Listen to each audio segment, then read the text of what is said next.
Hello gang, and welcome back. So we're here for another review of the awesomely fantastic No Ordinary Family. Last night's episode, No Ordinary Powell, which is actually amazing because you can't... I feel pretty sad that the show is not getting enough ratings because this show creatively is fantastic. I mean, there's so much work that gets put into this episode. Not just the effects and the script, the acting, the cast are immense. You know, Michael Chiklis, Julie Benz, Kay Panabaker, Jimmy Bennett, Autumn Reeser, Stephen Collins. They are all brilliant.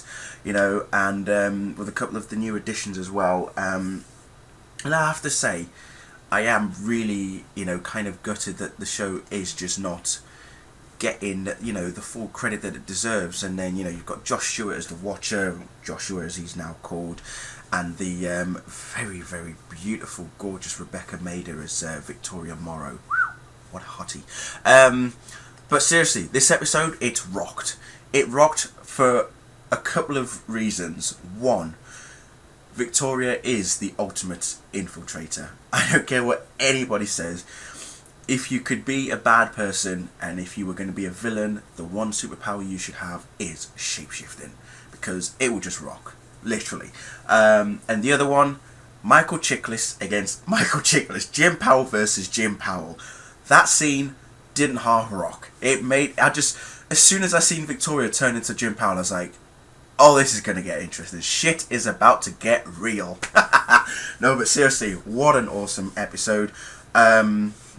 Dr. King, obviously, as we remember from last week's episode, he found out that Jim and Stephanie have manifested abilities, but wanted to know how they got their powers.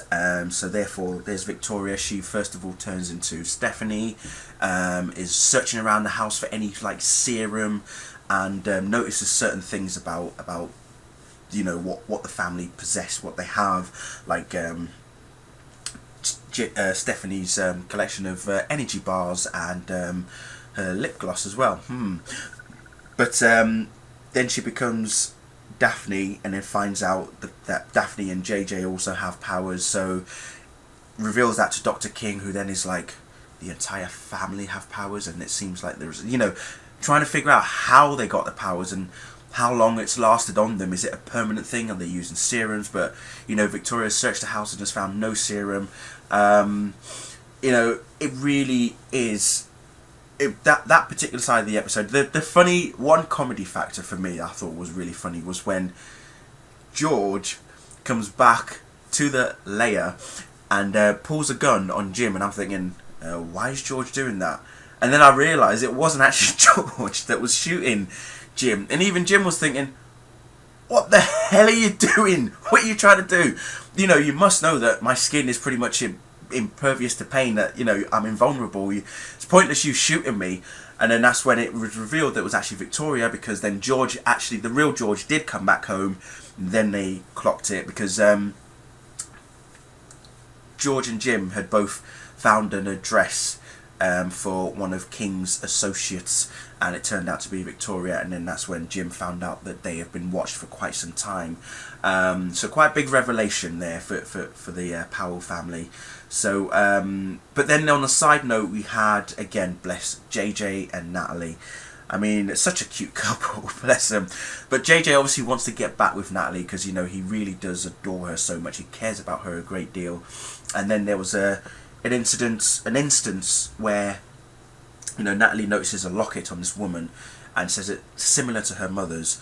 Tells JJ the truth about her mum, what really happened to her mum, that she was murdered, this, that and the other. So JJ, with the help of Daphne, wants to find out where the locket actually came from. Is it Natalie's mother's locket? And if so, can he, try and get back in her good books and redeem himself and, make her feel happy again? And he pretty much went through some great lengths to get the locket back, albeit even both him and Daphne pretty much got themselves into trouble with it.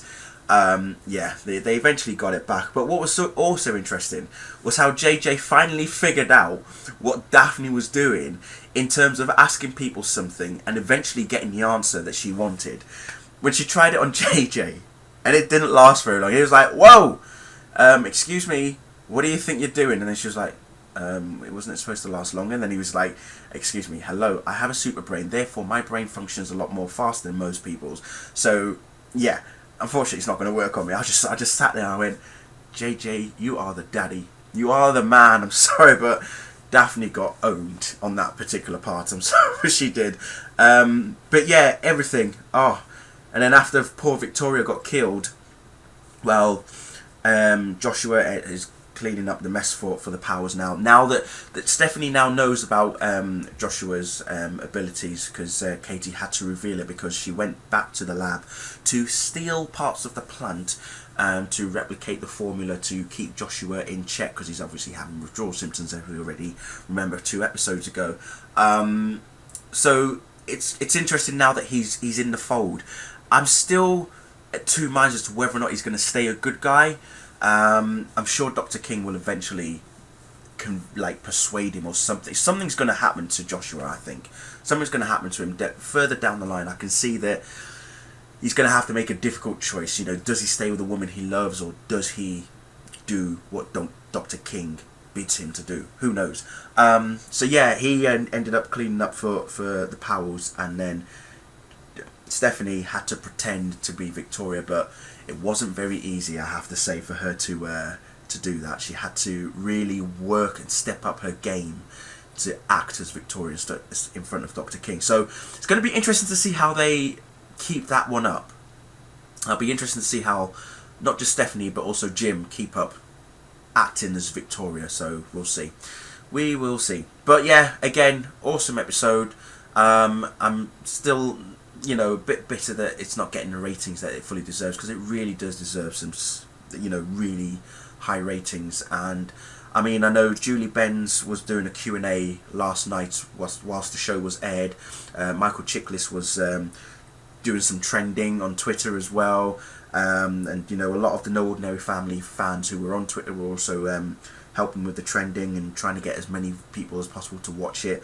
So yeah, you know, come on guys, keep the show on. It's got to go on, because it is awesome. It really is awesome. I mean, I see it as, like I say, it's a live action version of The Incredibles, but it's got a good element of heroes in there as well, regarding the whole where did the powers manifest, you know, where the powers manifested from kind of thing. So it really has got that element of heroes in there, but it's more entertaining, it's fun, it is original in some places, and in some ways you just don't know where it's going to go.